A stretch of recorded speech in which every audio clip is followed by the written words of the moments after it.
Welcome to the Church Communications Podcast. We want to help you become a church communications expert. We understand it's a challenging and ever-changing role because we worked in the church too, which is why we built a community of over 30,000 church leaders that are ready to support and cheer you on. Your hosts for the show are Katie Allred, Kenny Jahng, with special guest host from the Church Communications team. They're here to help you and equip you to better reach your community. We'll talk shop with practitioners, professionals, and communications experts about what's working, what's not, and what's next.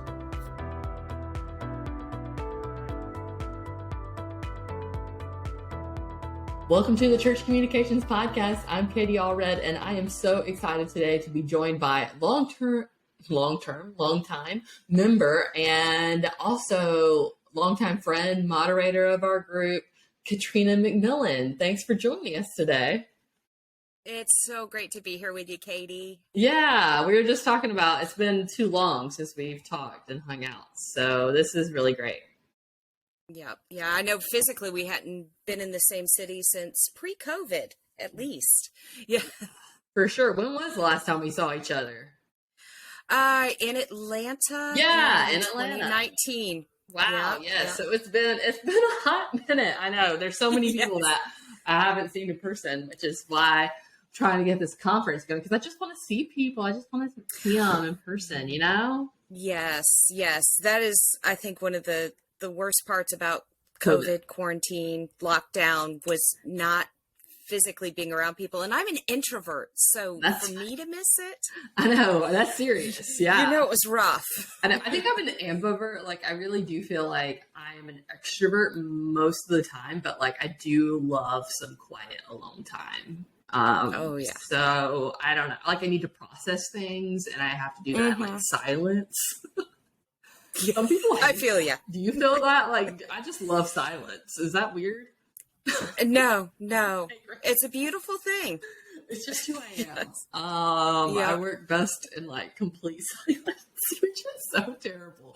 People used to hate that when I was working at the church because they would want to play music and like they'd be playing like electronic beats and I'd be like, can we just have silence? That would be great. These were one of my greatest investments, noise canceling earbuds. Yes. Right? Like, aren't they lovely? I have some over-ear ones that I absolutely love. Yes. Those are better in the office because people know you have them. The problem with the earbuds, you should not talk to me. You're right. Please don't approach me. Yes. But if you're in person, you should definitely approach me. If you see me on the street in a random city, I hope that anybody in our community feels like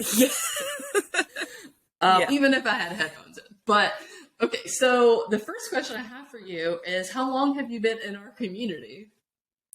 I meant today to try and get into Facebook and look and find out the exact date I joined, but I ran out of time. I was at work all day.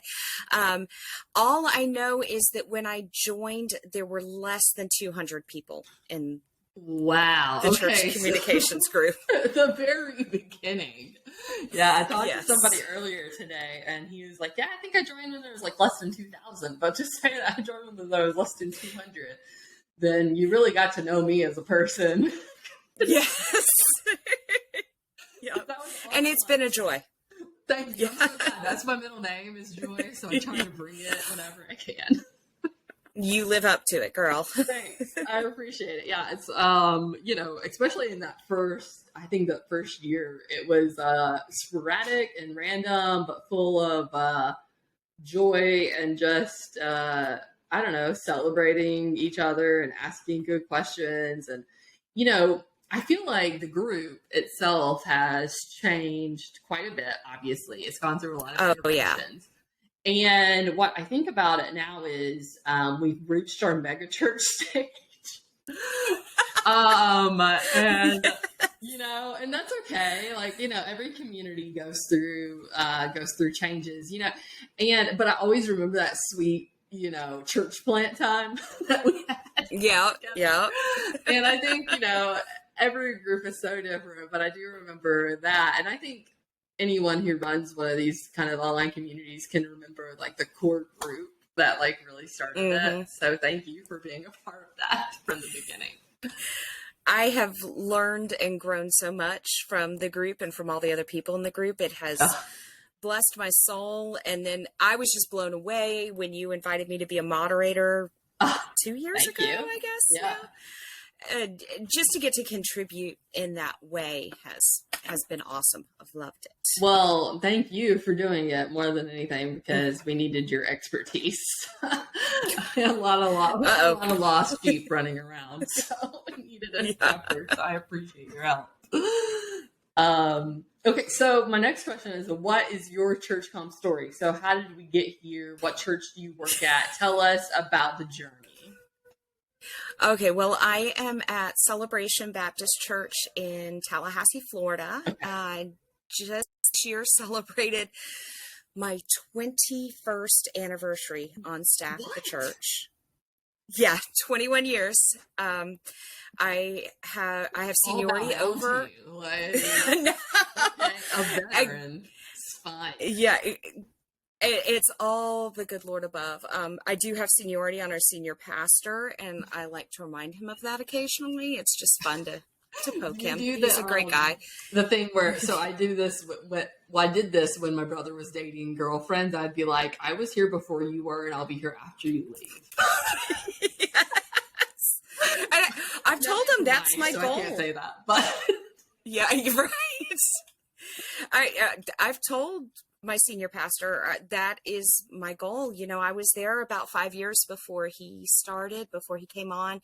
He has provided amazing leadership. He's older than me. That's awesome. He's about 15 years older than pastor, me. You know? Yes. Yeah.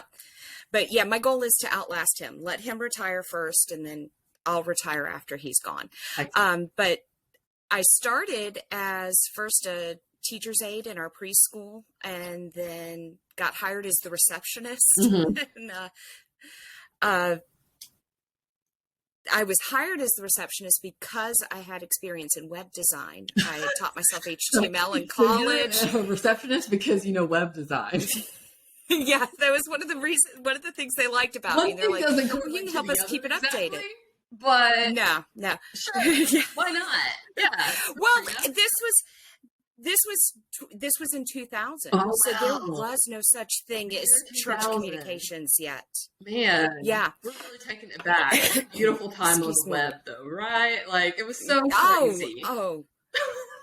Flashing text, the rolling text. Yeah. Yeah, the fractal backgrounds. Yeah. So much fun. Oh yeah. It was a wild time. Yeah, this was back when you had to still know HTML. CSS was just getting started. I remember that. I was like, what is CSS? I was like, who needs this? I'll just do it all in line. Yeah. I still don't know how to program CSS. I'll help you out. Yeah. Don't worry. On it, so I'll help you out. Now I need to go it. Even further. We can go into SAS or less. You know, like oh yeah. Which no, but it's the whole thing. I understand. Yes, you don't need that skill set anymore. You can hire somebody for that. Right. Yeah. So started as the receptionist, and then over the years, the role slowly changed, and my current senior pastor one day sat me down. He's like, where do you see yourself? What do you want to do? And this was back when church comps was starting to become a thing. I was like stalking the Church Marketing Sucks blog constantly. Good stuff.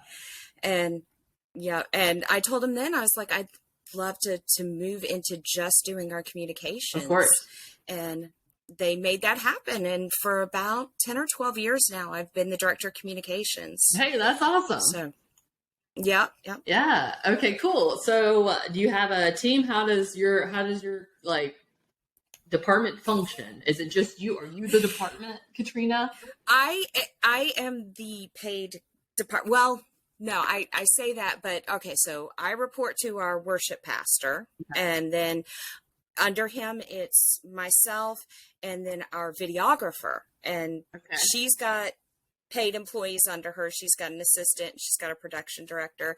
But I have a team of volunteers that help me. How'd you build that? Tell us more. Oh, Oh, it's been rough because that whole being an introvert thing, Sure. you know, that makes it difficult. I like my circle small, so I honestly, I utilize the other people around me. I tell them what I'm looking for, and I'm like, hey, do you know somebody who could help us moderate the live stream on Sundays? Do you know somebody with some graphic design background, with some social media background?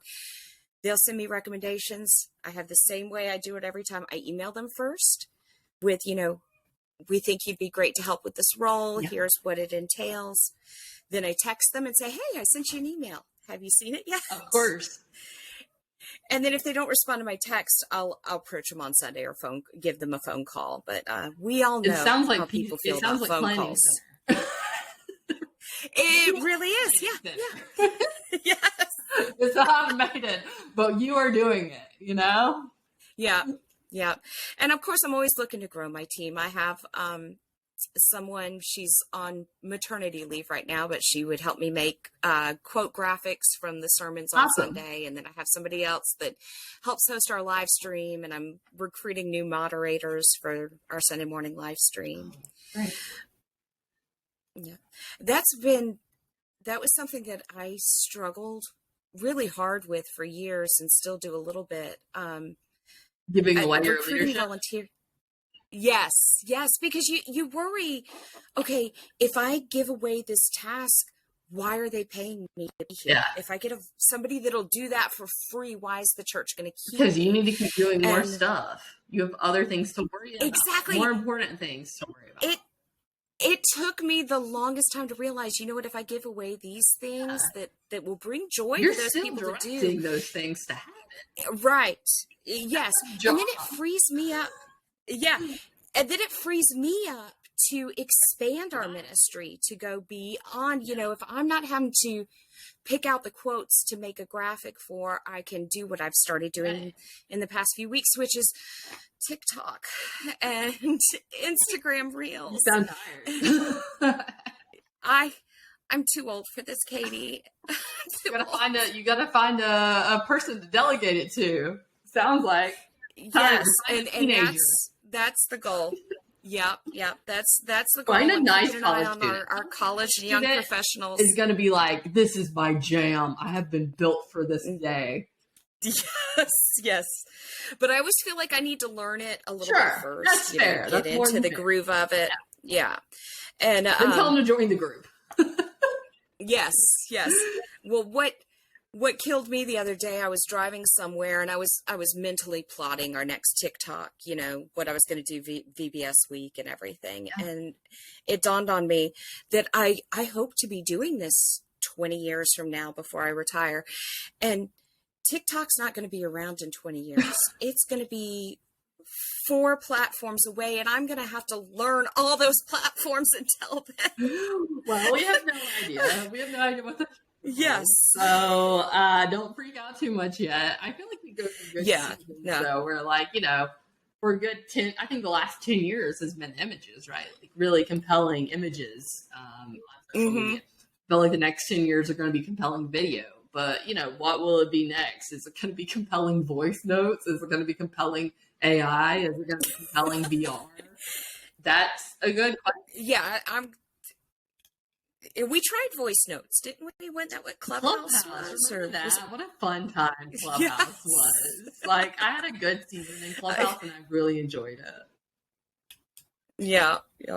But you know, we never know, and it's exciting to realize, you know what, I'm never going to have a chance to get bored in this job, but it can be intimidating sometimes, but I try and focus on the positive. Well, you know, I'm never going to get bored. You're learning, and that's important. We love that, you know, and then also just never being bored. Like, I would love to not be in a job where I do the same thing every single day, right? So, yes, I'm not a widget maker. I could not do that. Oh, I'm not a filer. I am bad at filing for myself.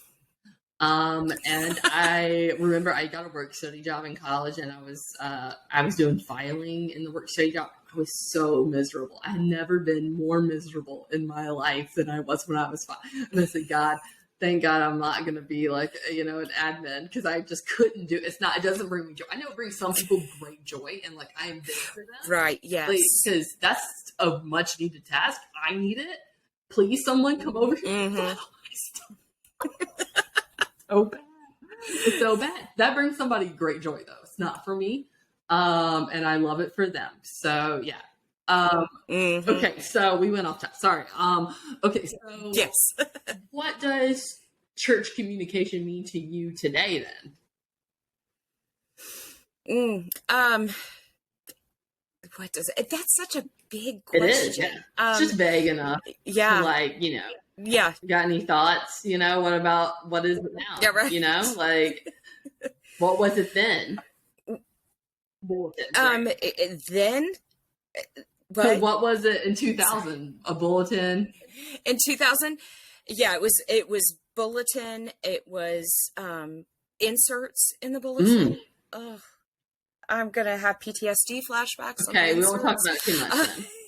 Yes. Just starting in website. Now I love it because there's these two beautiful channels that I get to balance with the internal communications where with our church family, making sure they know what's going on. What are their next steps in faith? Helping them trying to communicate and clarify, okay, so you've joined the church. Here's the, how to get into a group, those kind of steps. And then the exciting part of the external communications, how do we share with the community what our church is doing, what Christ is doing, what he can do in their lives, and the exciting opportunity. So I get to work on discipleship, on helping our church family grow in their faith and move on. And then I get to work in missions also. Being out in this digital space and in our community, communicating what we're doing and what Christ is doing and what he can do in their lives. Yeah. Man, and I love that. That's so good. And also, I think what's really great is like you focused on the two things, which I think we get mixed up a lot about. It's internal and external, right? And while I think communication speaks to internal, obviously marketing speaks to external, but we don't like that word in the church. So we like to use communication for both, which is fine, totally fine. But yeah, no, I think that's so great. So if we could go back to 2000, Katrina, what word of advice would you give yourself knowing what you know now? You don't have to be a one-stop shop. Good word. Find my goal is, particularly having started with the receptionist, my goal at first was to have all the answers. A church member calls, somebody in the community calls, somebody walks in the office. I could give you everything you need. The hardest job, by the way, being the church receptionist. So they made us do that at Brentwood for an hour every month to just cover the receptionist lunchtime. Like we all had to do it for 1 hour. And it was the hardest hour of my life every month. Because you would get calls for the most random questions. You just never knew what was coming in. Like I once got asked, what dentist did I use? And then also you get the requests for people who obviously need help, and you're like, okay, but where do we go? And obviously we send them to like a minister on call, but it was very it was so stressful. And then people who are coming into the church, like, what do they need? And sometimes you just never knew what was coming in from the street. Right. Yeah. Wow. Sorry. Anyways, it was just, it's a amazing job with a level of difficulty that is unheard of being the church secretary. It really is. Yeah. Yeah. Yeah. Cause you get, I remember getting everything from, I distinctly remember a time a gentleman called, he just picked a random phone number, a random church, and he was suicidal. Oh gosh, yeah.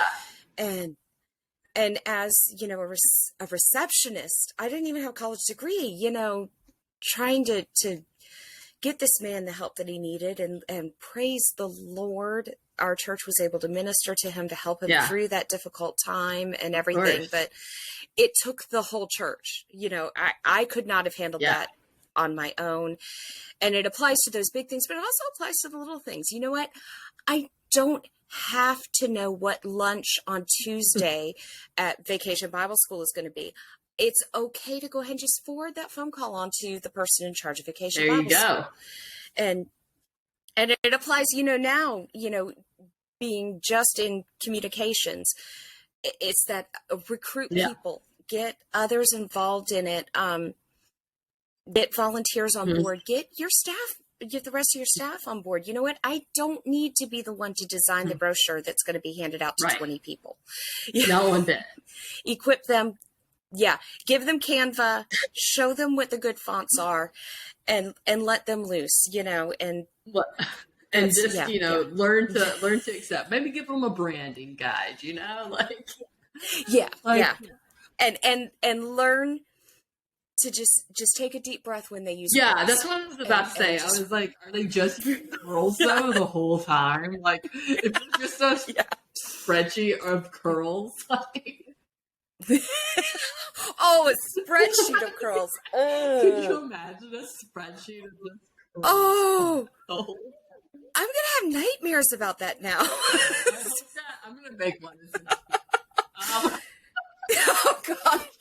This is wonderful. I'm changing my email address. Yeah, this is just what this is now. It's just curls font.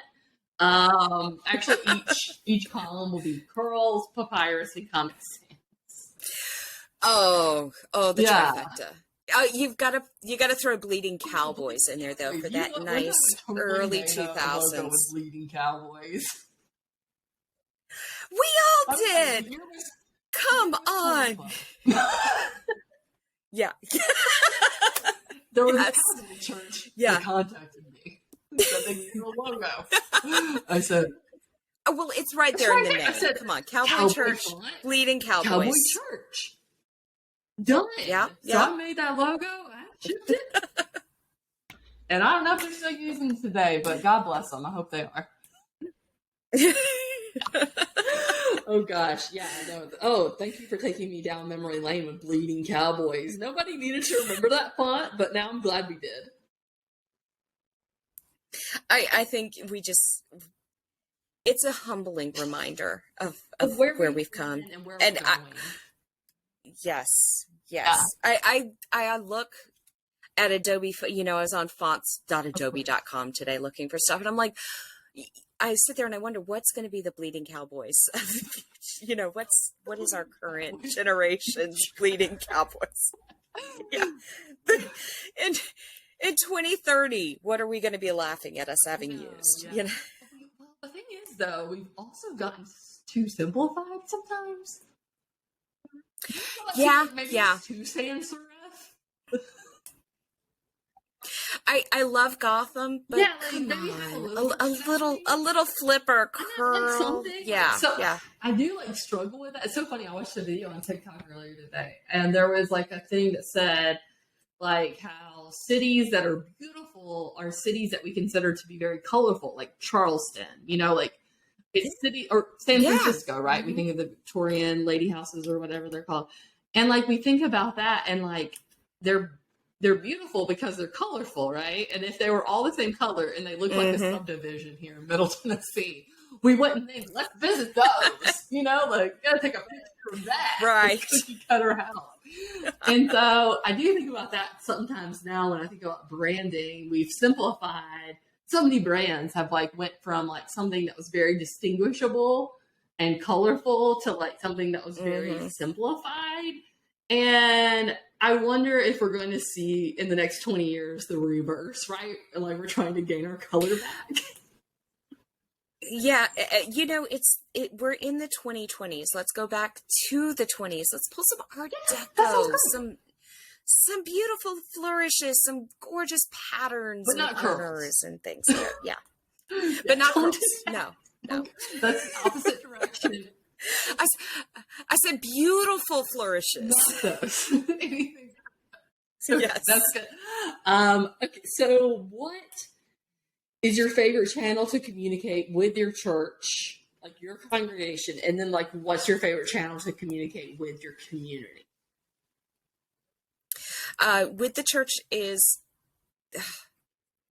Facebook and Instagram. That's where they are. I hit our two main. Yeah, I hit our two main demographics there. Facebook will hit our older people, and Instagram, that's how I know I'm going to hit our college and young professionals, teenagers on there. And then for external, we just started dipping our toes into short form video in the last couple of months and have been blown away by Instagram I know, Reels. right? You can get some reach. And the reach. Yeah. Oh, it's crazy. I got 15,000 views in an hour on a video I posted yesterday. That's great. Yeah, no, that's really awesome. Okay, so where do you think church communication's going then? So we've talked about like where it's been. Where do you feel like it's going? Like where do you think it's headed?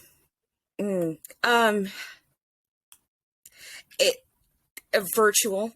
I think we're going to see more opportunities in the VR space, with Oculus becoming so ubiquitous. You know, I have one at home myself. Why you know, not hanging out then, Katrina?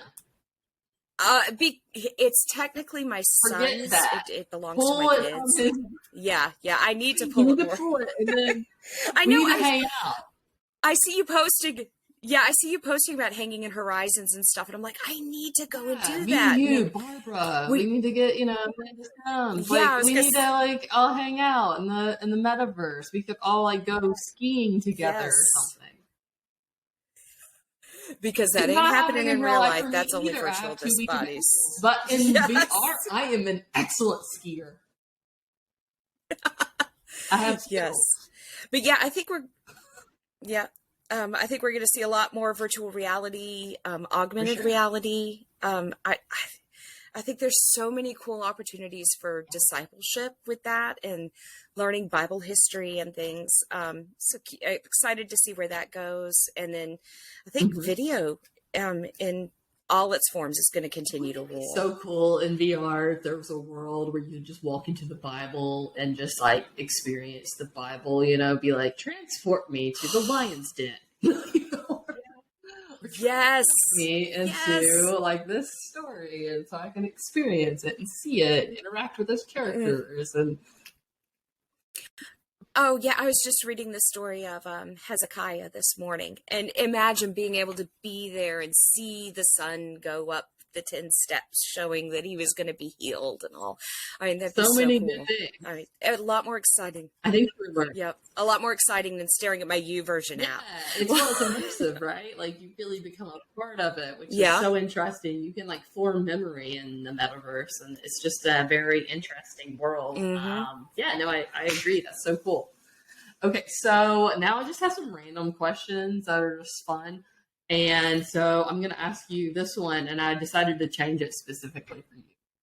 So you only have one font choice. You can keep Pearls or Papyrus. Which one do you keep and why? Oh, see, Katie, I had prepared to answer the Comic Sans versus Papyrus. I know, I changed it for you. And you just jacked me all up. Because I threw you for a loop. I'm gonna have to go Papyrus. They'll both make my eyeballs bleed. But Papyrus, at least you can read what it is legible. Okay. Yes. Well, if it was Comic Sans or Papyrus, which one were you keeping? I was gonna have to go Comic Sans again. Eyeballs bleeding, but I read somewhere that Comic Sans is actually good for dyslexic or people with dyslexia. Yeah, probably somebody shared it. This is good for accessibility, and we were like, and then like we all became educated. We love that. Yes. Okay, so you're alone on a desert island, and you only have one CCM album to keep you company. What is it? Oh, this is an odd one. It's by Enter the Worship Circle, Chair and a Microphone, Volume 3. I know. It is extreme. Everybody go on Spotify and listen to this album today. It's beautiful acoustic worship, just guitar, Okay. piano, never both on the same song. It's always just guitar, just piano, and they're inspired by scriptures, and they give you what scripture it's inspired by. It's a vibe. And and the singer on that one, Enter the Worship Circle was a collaborative thing. They'd have different singers on all of their albums, and Carla Adolphe is the singer on volume 3, and she's a gorgeous voice. And just Saturday, we were taking a road trip with the family, and I was torturing everybody in the car. I was blasting that album and singing along. And they were like, Mom, every word, every beat. Yeah. Yes. And I love their heart for worship. I've tried the other volumes. No. It's got to be 3. Okay. Yeah. Good to know. Yes. Okay, I love it. I'm going to check it out now that I know. So, yes. Great. Well, thank you for joining us. I do have a question. If people want to connect with you, how do they do it? Facebook is probably the best way. Katrina McMillan on Facebook, in the church comms you group. Can You can find me in there and send me a friend request. Yeah. I have a Twitter, but I never look at it. And Instagram, I'm at Mama Catmac, MOMMAKATMACK. Well, thanks so much for joining us today, Katrina. I appreciate it. No problem. It's been a joy. Love getting to hang with you, Katie. Can't wait to see you in person again soon. Same here. Thanks. Thanks for joining us for this episode of the Church Communications Podcast. If you want to learn more, join over 30,000 church leaders in our Facebook group at churchcommunications.com/group. If you liked today's episode, be sure to subscribe and leave a review. It's the most impactful way you can help us reach more church leaders and equip them to better communicate for the church. Finally, don't forget to check out our website at churchcommunications.com. Thanks for listening.